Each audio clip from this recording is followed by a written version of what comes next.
in 1900, so just 123 years ago, in 1900, over 90% of all humans lived at what the United Nations calls the threshold of absolute poverty. Today, it's below 9%. So that is a totally unprecedented achievement of humanity, and yet it's one that almost nobody seems to be aware of.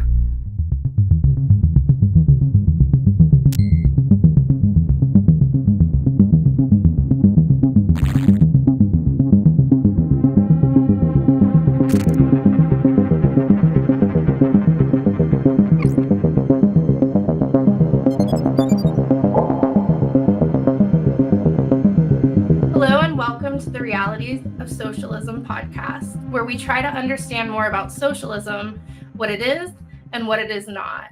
And we talk about what life was like in socialist societies and compare that to what life is like in more market-oriented societies. I'm your host, Rosemarie Fike, and in this episode, I'm joined by Dr. James Otteson. We're going to be discussing how to conceptually think about capitalism versus socialism, specifically in this post-Soviet modern world that we live in today. James Otteson is the John T. Ryan Jr. Professor of Business Ethics at the Mendoza College of Business at the University of Notre Dame. He's also a senior fellow with the Fraser Institute. He's written many books, among them Adam Smith's Marketplace for Life, The End of Socialism, The Essential Adam Smith, and The Essential David Hume. So we'll be discussing one of his articles today, An Introduction to Socialism versus Capitalism. And Jim, thank you so much for taking the time to share your knowledge with us and to help us understand more about what socialism is and what it isn't, and perhaps shed some light on what makes socialism seem so popular today. Okay. Yeah, it's my pleasure to be with you. Thank you so much for having me. Great. So I want to start, I think the most logical place to start is to kind of define what socialism is, because I know it seems like we academics use that term a bit differently than what the average person uses it in conversation. And I don't want us to be talking past each other and ignore issues that are really important to people today.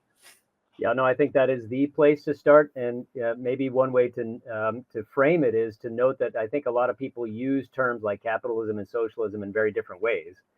In fact, many people just use them as pejorative terms to criticize the other side, whatever it is. So if somebody calls you a socialist, that's usually not a compliment. If they call you a capitalist, that's probably not a compliment either. But I think it's a fair question. And so when we see surveys, as you do see, of younger people, millennials or younger in the United States, for example, how many of them have a favorable view of socialism or a favorable view of capitalism, and you see, something like half of them claim to have a favorable view of socialism. You might wonder, well, what exactly is it do they have in mind when they're saying they have a favorable view of it? And I think, to be fair, many of them are not really thinking about historical instances of so the Soviet Union, for example. They might not know very much about it or really be thinking about that as what they have in mind. And they might instead be thinking of things like Scandinavia, which, Scandinavian countries, which, by the way, have market-oriented economies, but they combine them with a welfare state. So for some people, that's something like socialism. But to get to the definition of it, or the definition of these terms, so the traditional definition of socialism is the public ownership of the means of production. So that was Karl Marx's definition. So instead of having private property, what you have is property that is commonly owned or publicly owned.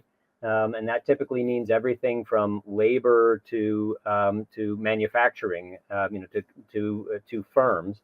The socialist view is that these things, in order to be oriented in the right sorts of directions, according to the socialist worldview, need to be organized centrally, and that typically means there has to be a relatively expansive and authoritative state or government that will take responsibility for both the direction and the effects of all of the resources in society.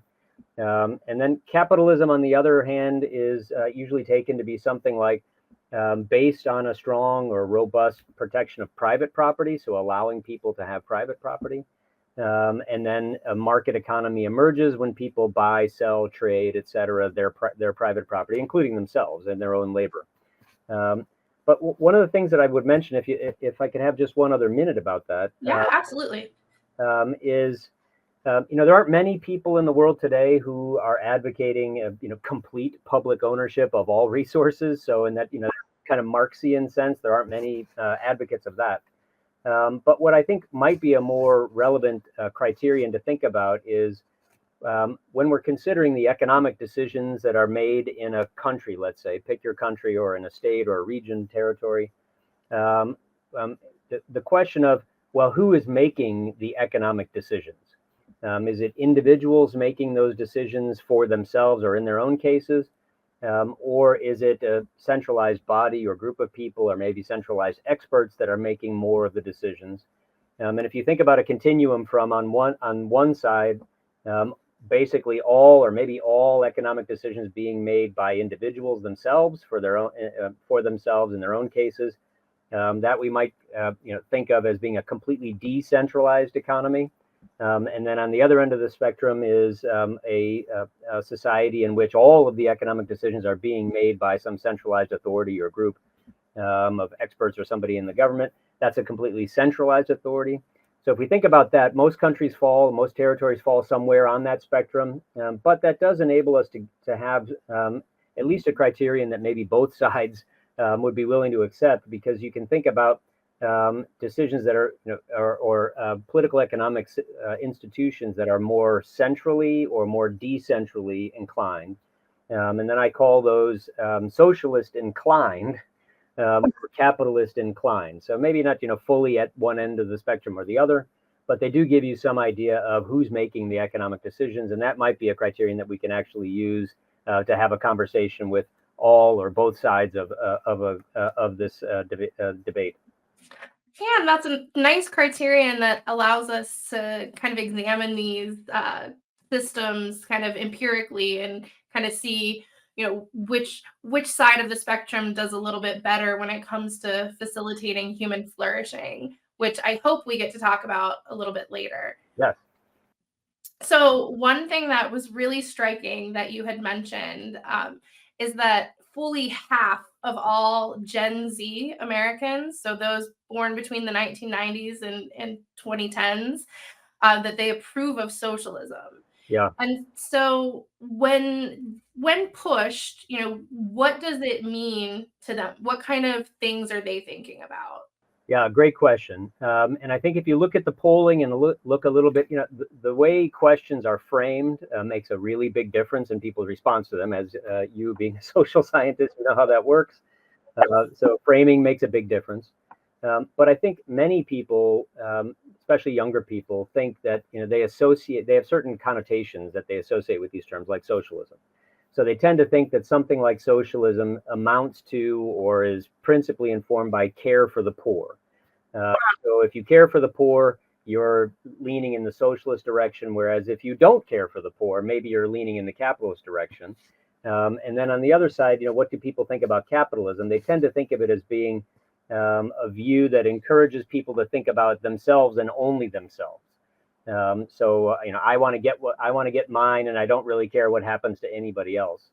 So if those are your two options, we want to care about other people or we don't care about other people, well, many people are going to pick the first and not the second. And I think that explains a lot of it, frankly. And the other piece of that too, I think, is that when these questions are asked of people who are living in relatively wealthy, in Western world, including the United States, Canada, places like that, where they're living in countries that historically are extremely wealthy, compared with historical standards or even contemporary standards in other parts of the world. I think they can be forgiven if they aren't really cognizant of what exactly, well, first of all, how unusual that is and how rare and unprecedented the wealth that we enjoy today is, and unprecedented in human history. But also for thinking hard about, well, what are the institutions that allowed this anomalous situation to arise? And I think many younger people tend to think that things like increasing prosperity, the next iPhone, they all just sort of happen naturally. Of course, they're just going to keep technological innovation just keeps happening. And it's because it's happened their whole lives. So they think it's just sort of the natural way of the world. And so many of them don't spend a lot of time thinking about, well, there are places where there isn't that kind of prosperity increase and where there isn't technological innovation. And there have been a lot of times in human history when that didn't exist.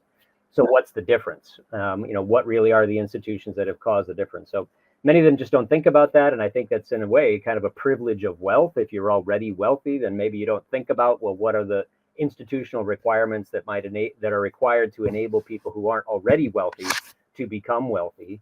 Don't think about it as much. And I think that factors into it as well. To what degree do you think just kind of the timing where they're born, right? It happened after the fall of, the Berlin Wall, after the collapse of the Soviet Union, Yep. right? I was young whenever those things happened, but I still have memories of that, and it wasn't so distant for me. Yeah, no, you're absolutely right. So, I mean, think about this. So college students students who are starting college today, not only have no living memory of the Soviet Union, they don't even have a living memory of 9/11 when 9/11 happened. So these things are all just part of the past. And so sometimes I think I half jokingly say, well, if you say to students something like, think about when the Berlin Wall fell in 1989. Well, or if you don't ask them, if they don't know, you don't tell them what year it happened. You say, when did the Berlin Wall fell? Well, they'll say, well, I don't know, were there togas then, or were steam engines? Like they don't really have it. It's all just a big amalgam of the past. Which makes me feel very old. Yeah, me too. I remember the fall of the Berlin Wall. I'm old enough to remember people talking about how that would never happen. It was inconceivable. And I'm not quite old enough, but I'm close to being old enough to remember when people were talking about the Soviet Union being the way of the future, that they had figured it out. They had unlocked some kind of secret, magic sauce or something that would enable increasing prosperity, centrally organized, and everybody was getting better off, more or less equally. So I remember all of that.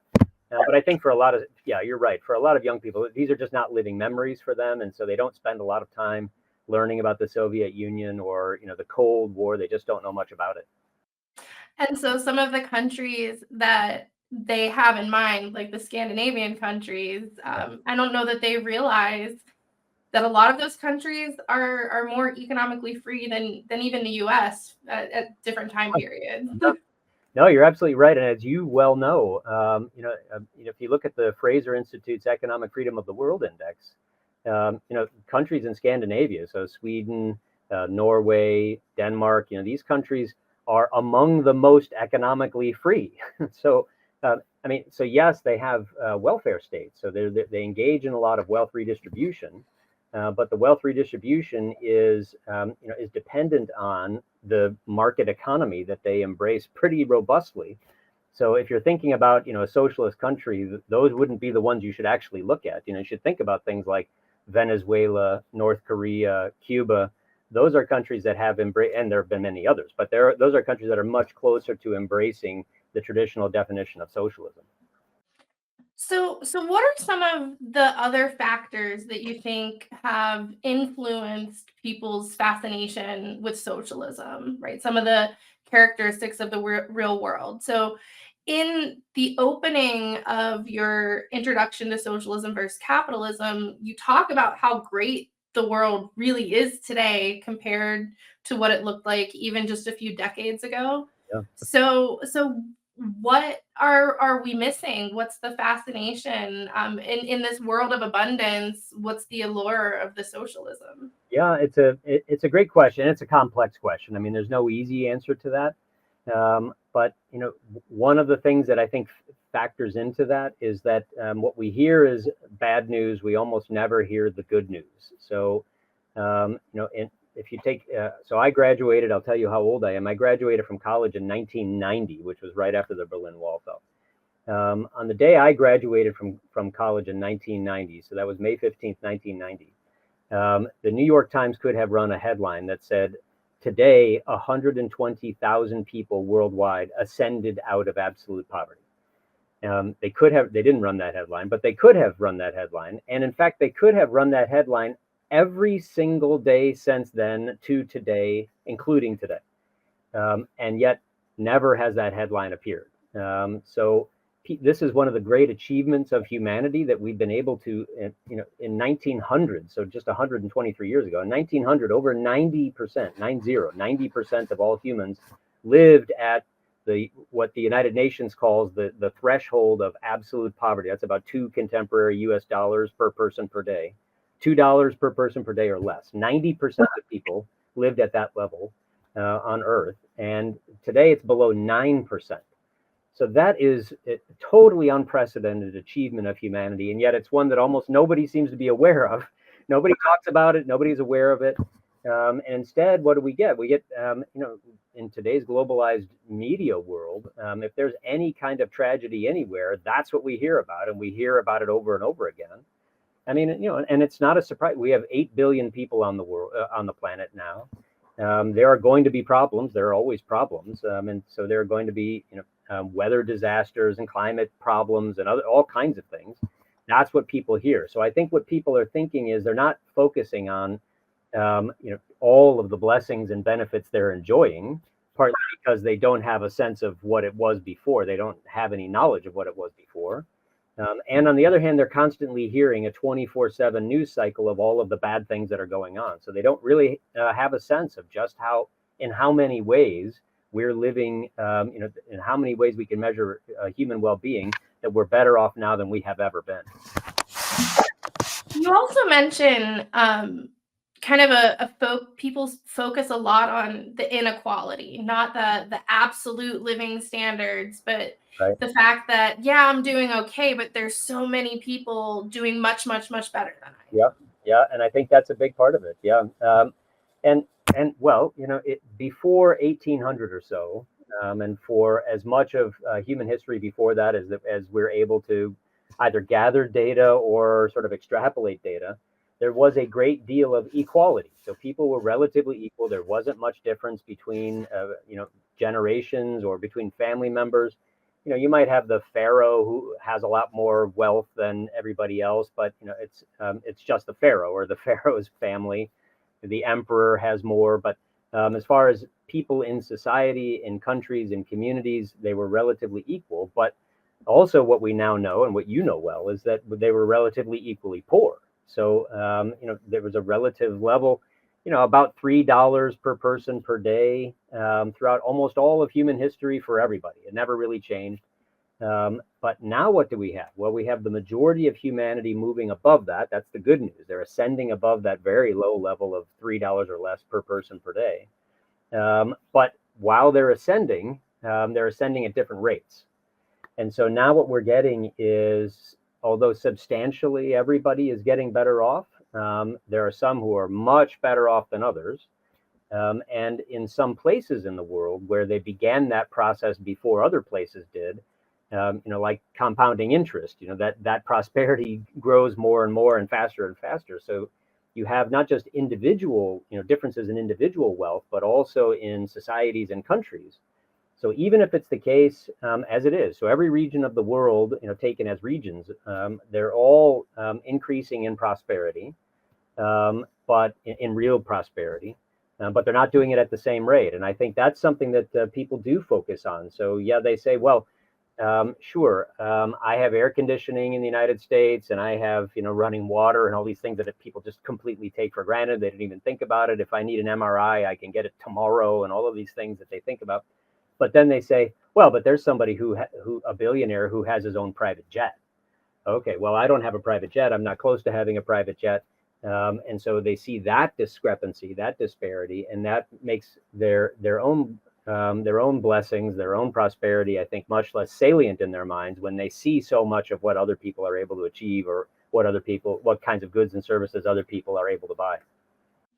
Yeah, that's something I hope we get back to towards the end of the conversation, because I want to think a little bit about, the problems that do exist in capitalist societies, and maybe useful, productive ways to think about dealing with some of those problems. Yeah. But before we do that, I want to hear a little bit about what you think are some of the stronger intellectual arguments in favor of socialism. So in your piece, you talk about G.A. Cohen's very short and very interesting book, Why Not Socialism? I would recommend that to listeners. I'd also recommend Jason Brennan's response book, Why Not Capitalism? It's a very visually cute. The covers make a very, very cute point. The Why Not Socialism book has a single rose on it, where the Why Not Capitalism book has a whole bouquet of roses on it. Right. But what kind of argument is Cohen making in favor of socialism, and why might that kind of argument be appealing? Yeah, it's a good question. So, Cohen makes an argument based on by appealing to a couple of moral values that have been relatively common among supporters of socialism. That there are, a couple of moral values that socialism champions, and that its advocates think are jeopardized or maybe even destroyed in capitalist or market-based societies. So one of them is the one that we've been talking about, which is equality. And so, you asked about what's a strong argument for it. Think about it like this. So that, equality has been one of the main, if not the main, moral goal, social, political, moral goal of socialists since Marx, at least since Marx. But one of the ways to think about that is, well, suppose we all are, all human beings are equal in some moral sense. We're all equal in moral agency, or we all have the same rights, maybe natural rights, if we believe in natural rights, or if you subscribe to a particular religious perspective, maybe you think all human beings are created equally in the image and likeness of God, something like that. If that's where we all start, then that seems to be a kind of baseline. And I think it's an appealing claim to make. It's an attractive claim to many people to make that, well, any deviation from that therefore requires special justification. So if we're all in some basic or moral sense equal, then why should it be the case that some people in my country have 100 times more wealth than I do, or 1,000 times more wealth than I do? Because we think about that greatly increased amounts of wealth enables a kind of life that people who don't have that simply aren't is simply inaccessible to them. So, so the moral equality that we might endorse, and this is reflected in things like the equality before the law, for example. That's something that many people endorse. We should be equal before the law. What's kind of implicit in that is the idea that we do have a kind of moral equality, and then that becomes the baseline, the default. And so, if then you have a system of political economy that enables great inequality, then it seems already a bit suspicious. And so that's one of I think, the driving aspects of the driving arguments of many socialist perspectives is that we have such enormous inequality in society, and the political and economic institutions that are part of a market-based, or maybe a capitalist, if you like, economy seem only to exaggerate that, or they make the inequalities even greater. Then that seems to be sort of inherently, or right off, a priori, morally suspicious. But I would mention one other thing. So equality, I think, is really important. But you asked a really good question, which is, what's a strong argument in favor of socialism? I'll give you one more argument that's a moral argument, not an economic argument. Cohen, when he's talking about socialism, doesn't talk about economic production. He's just talking about distribution. So, I think that's a difficulty that faces some advocacy of socialism, because we can't redistribute something that we don't have. So we have to talk about production also. But a different kind of argument is a moral argument that we get, believe it or not, from Karl Marx fairly early in his life. He was still a young man. He was writing some essays. And in one of them, he makes the following argument. He says, well, look what goes on in the actual activity of a market economy. Suppose you're going to buy a car and you go into the car dealer. I mean, he wasn't talking about cars, obviously, in the 19th century. But when you go into the car dealer, you say, I like the car. I think I might like to buy it, but I can't pay more than $20,000 for it. But that was a lie. You lied, because you probably could pay more than that. You just said that. And then the dealer responds, well, we can't take less than $30,000 for it, but that's a lie too. And then you say, well, okay, I could go up to 22,000, but that's my absolute max, and that's probably a lie. And they say, well, we could go down to 28, but any lower than that, and we'll lose money. That's probably a lie. etc. And so the process goes. And so even if, and here I think is the nub of this argument, even if you come to an agreement, suppose you split the difference, you agree at $25,000, you pay the $25,000 and they get to the dealer and you get the car, we can stipulate that that agreement, that final agreement, was both mutually voluntary, so nobody forced anybody into it, and let's stipulate that it was mutually beneficial. You agreed to it, which means you thought the car was worth more to you than the money, and for the dealer, the reverse was true. Both sides think they benefited. But Marx says it could be mutually voluntary and mutually beneficial, and yet it was effectuated by lying. The whole process is lying. So really what's going on in a market economy is you succeed by manipulating other people through your lies. So you come to see the dealer or other people not as human beings with dignity that you should respect, and in solidarity you should will their good also. No, none of that. All you do is you see them as a tool that you can manipulate to get what you want. So, many of the arguments in favor of a market economy or favor of capitalism say, well, mutually voluntary exchanges, mutually beneficial. Marx makes this pretty challenging argument, which says, yeah, I'll stipulate to that. But it was still brought about, effectuated through lying, which after all is a vice. It's a moral vice, and it leads us to think about others as just mere tools rather than as full human persons. I've always found his discussion of alienation really fascinating as well, and that lying kind of moving us away from our moral humanity kind of fits with that. Yeah, no, exactly. So I want to turn to some of the stronger intellectual arguments against socialism. So you bring up Austrian economist F.A. Hayek. You bring up something called the day two problem, which I would love to hear you talk a little bit about. So can you explain some of these arguments against socialism? Yeah, happy to. So the Hayekian argument, so Hayek is a complex thinker with lots of ideas, but one of his core ideas is connected with something that I call the local knowledge argument.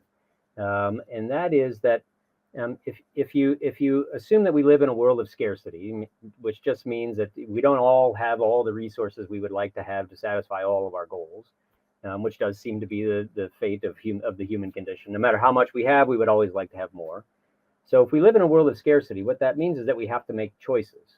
We can't do everything, so we have to make choices. And when we say yes to one thing, or that means saying no to everything else. And that's as true with resources like our time as it is true with resources like our money. If we put our money in one place, it means that same money can't go to other places. Well, so what the question Hayek raises is, well, if we want our resources to go to the most highly valued places first, and then second most highly valued second, and third most third, and so on down the line, let's think about the logic of that. What that means is that, first of all, we have to know what our values are. We have to have a ranked order of our priorities.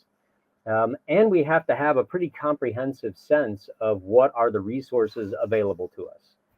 So the local knowledge argument, as I call it, from Hayek, is to say, well, if we want to try to do that for an entire economy, imagine how much knowledge or information a central economic planner would have to be able to accomplish that for everybody in a country. Take a country like the United States, for example, 330 million people. You'd have to know everything from what are all the resources available, natural, technological, human, all of these resources, which, by the way, are constantly changing. But you'd also have to know everybody's preferences for everything. And those are also constantly changing as well. So Hayek says, well, that's just impossible. There's no possible way any one person, however smart, it's not because you're not smart enough. It's not because you're evil or something. It's just that it exceeds human capacity, any human being's capacity to know that. So if we still wanted to have a rational economic order, as he calls it, how would we do that? He says the only way we can have a chance of doing that, or approximating that, is by letting individuals make decisions in their own cases based on their localized knowledge of their own circumstances, their own schedules of values, and the opportunities available to them. And if everybody makes those kinds of decisions based on that's why I call it local knowledge, on their knowledge of their own localized situation, then what can emerge are prices and the prices that can emerge. In other words, what are the terms of these thousands, millions, billions of exchanges? And then the prices then convey information that can be crucial for other people to make choices too. When prices go up, it tells suppliers one thing and consumers another thing. Prices go down, it tells suppliers and consumers different things. So Hayek says that the pricing mechanism can give us the information necessary to begin approximating a rational economic order. So one of the strongest arguments, I think, in favor of a market-based economy is this Hayekian one, that the knowledge that's required to make wise decisions about how to allocate our scarce resources can only emerge if individual people are allowed to make their own decisions in their own cases, and if they themselves benefit if they make good choices and pay the cost if they make a bad choice. That's the only way we can have a hope of it. Without that kind of price mechanism that emerges from these freely made choices, there's just no hope of being able to decide how to organize an entire economy.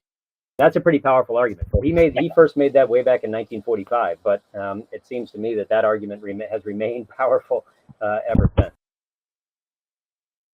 Yes, so that the information itself doesn't actually exist in the absence of people engaging in that market setting. Exactly. Just like, as one of my friends, Rosalino Candela, says, if you want to observe a score of a baseball game, that information doesn't exist unless there's people playing baseball. There's no way to observe it. Right. That's right. That's a great analogy. I think that's I love the way he put that, because it makes that click in a way for me that I haven't had it click before. So is there a middle of the road? Right? Is there a middle of the road? And I think that middle of the road might be what Gen Z and younger people are advocating for. I think you call it a softer version of socialism. So what does that middle of the road look like? And what are some of the problems that still exist in that approach? Yeah, it's a good question. And so, maybe that's what people, when they look at the Scandinavian countries, for example, they envision that as being something of a middle of the road, where, okay, yes, you have a market economy, but you also have a robust state that engages in distribution to help protect people against old age, healthcare, poverty, etc., maybe for education as well. So I think many people have in mind something like that as a middle road, or maybe when they think about socialism, what they're really thinking about is, well, we don't want to get rid of the production of prosperity and business, etc. But what we want to do is take some of the fruits of the successful businesses or people who are successful, and maybe redirect them in ways that they wouldn't otherwise go, but where we think they should go, to help poor people, help people with healthcare, with retirement, etc. And I think when people talk about a middle way, that's the sort of thing they have in mind. What's interesting is that this too is a kind of empirical, this is empirically testable. And one of the great things that the Fraser Institute has done by having the Economic Freedom of the World Index over decades, we have now years and years of data about this. And so what that index does, I know, but if some of the people watching don't know, what it does is it just ranks countries, all the countries they can get independently verifiable data on the basis of the extent to which their political economic institutions approximate what we might call a capitalist inclined society. So that spectrum we were talking about before, from one end to the other, and they just rank these countries. And that's interesting in itself. From my perspective, what's even more interesting is then let's look at various ways of understanding human well-being, and let's see how citizens in those countries fare on these various criteria or measurements of human well-being. And what that seems to suggest, and I talk a little bit about this in this essay I wrote, but there's much more to be said about it. What that seems to suggest is that there's actually a pretty close correlation between how market-oriented your economic institutions are and how well your citizens do on a whole range of measurements of human well-being. So that's everything from longevity to access to health care to education attainment, to hours of leisure time. I mean, all kinds of things that we can measure that economists like you can figure out and get data about.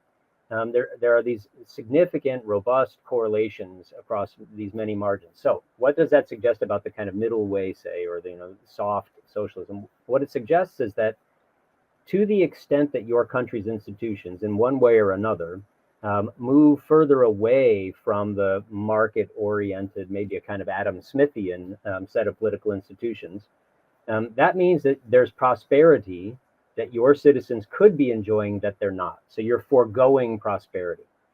And the further away you are, the more prosperity you're foregoing. So now this is, and I think this is an important point to make. That doesn't mean you shouldn't do it, because sometimes a moral value requires sacrifice. And so you might say, well, I understand that this is going to cost us in prosperity, but it's in the service of something very important.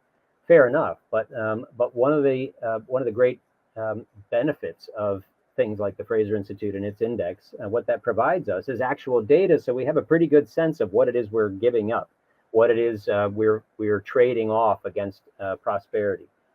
So we might say, look, we just want to have a social security system where everybody can have a secure retirement. Fair enough. But what this data can tell you is, well, here's the amount of prosperity that you're going to have to give up to do it. And maybe it's worth it, but it's not free. There is no such thing as a free lunch, alas. We still live in a world of scarcity. So when people talk about soft socialism, or middle way somehow between capitalism and socialism, what I think it's important for people to think about is, well, that's going to mean that overall we're going to have lower prosperity. We will be less wealthy overall, but maybe that's worth it given the particular moral values that we have. Right. There's no solutions. There's just trade-offs. And so we have to think about what those trade-offs look like and if we're willing to make them. Exactly. So one of the things, like I said, I wanted to kind of get back to, you do acknowledge that capitalist inclined societies, it's not all sunshine and rainbows. There are severe social problems that we still contend with. There's mental health issues, there's inequality, there's systematic inequality, along the lines where groups that are traditionally marginalized against seem to not do as well as other groups. So how do you suggest that we think about these problems in a productive way that maybe doesn't encourage us to toss the baby out with the bathwater, so to speak? Yeah, that's a great question. And so, I mean, the first part of that, are capitalist inclined societies sunshine and rainbows? No. So I guess I'd say just a couple of things. So one is sort of a framing for my entire approach to all of these issues, which is an argument against what is sometimes called ideal theory. I'm a philosopher by training, and philosophers often like to imagine the ideally perfect society. What would it look like if we could construct society from scratch and put everybody in their proper place according to the right hierarchy of virtues, etc. Societies like that aren't possible for human beings because we live in an imperfect world. We have limited and imperfect knowledge. We're self-interest. We have benevolence, but it doesn't extend to everybody equally, etc. So there are all kinds of reasons why I think perfection is not possible. So one of the mistakes I think we sometimes make in talking about political economy is we imagine a perfect scenario, or we try to construct what would a perfect society look like, and then we compare whatever we have now, or we actually have, to that, and of course we find it wanting. It doesn't measure up. And so we think, okay, well, what we need to do is immediately start making some changes to more closely approximate the perfect society. But I think that last step is a little tricky and even sometimes dangerous, because if perfection really isn't possible, then and I think it isn't, then what I think we should, the proper standard should be, well, what's relatively better among the various actual possibilities? And that's something that I think the economic data can actually help us with, because then we can begin to compare and contrast all the different, hundreds, even maybe thousands of different experiments in policy and construction of governments, that we can see how do people actually do in these. In none of them will perfection be realized, but some of them perform and fare better than others. So back to your question now about about capitalist inclined societies. Yeah, there are plenty of problems, and if I'm right that human beings will always be imperfect, there will always be problems. There won't ever be a time when all human problems are solved. And there are also some particular problems, I would say, of a market-based society that include some of the ones you mentioned. Problems with despair and loneliness, maybe drug overdoses and suicide. Maybe these are indicators of problems that can arise in a society like that, that's a market-based society. And so there are many ways that we might address that, and I'll just mention two. One of them is a way to think about that is always ask yourself the economists, the quintessential economist question, which is compared to what? So if we didn't have this set of political and economic institutions, it's not that there would be no problems, it's that there might be other problems. Well, let's compare which are worse. That doesn't mean that any of them are good, but some of them might be less bad than others. So that's the first thing. And the second thing is, and here I'll be a little controversial, I think, if it's all right with you for me to be a little controversial. If you think about the great problems that human beings are facing now, climate change and sustainable use of pollution and sustainable use of resources, also various health problems, COPD, heart attack, strokes. There are plenty of problems and large-scale problems that human beings face. Well, what's one thing that could help enable us to address more and more of those, progressively more and more of those? One thing that could help us address them is increasing prosperity. Because how do you solve climate change? Well, it's going to be through studying it, through technological innovation. Those things are expensive and cost money. How do you address health problems? Well, studying it. So education, study, technology, new drugs, new techniques, etc. All of those things are expensive. So if we live in a society in which the prosperity is growing, I think what that means is not that we get rid of those problems, but what it might do is provide us the means to be able to address progressively more of them. And that, I think, is a hopeful message, a hopeful lesson from a market-based economy. Absolutely. Before we wrap up today, I want to ask first, I want to ask you, is there anything about socialism that you want to share that we didn't get a chance to touch on? Yeah, maybe I'll just say one quick thing, and I'll leave it kind of as a teaser for people. So one thing we did not discuss is whether people have a moral right to, say, their bodies and their property. So when you talk about capitalism and socialism in economic terms, typically what we're talking about is, well, what are the consequences? What are the results of these institutions or sets of institutions? It's a different sort of question to say, well, even if, so putting aside the results, do people have a right to determine various aspects of their own lives without the interference of other, uninvited third-party interference?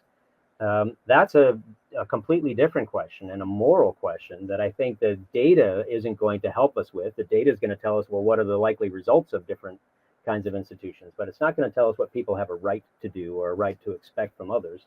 So that's another question. So maybe the next time we have our conversation, we can delve into that a little bit.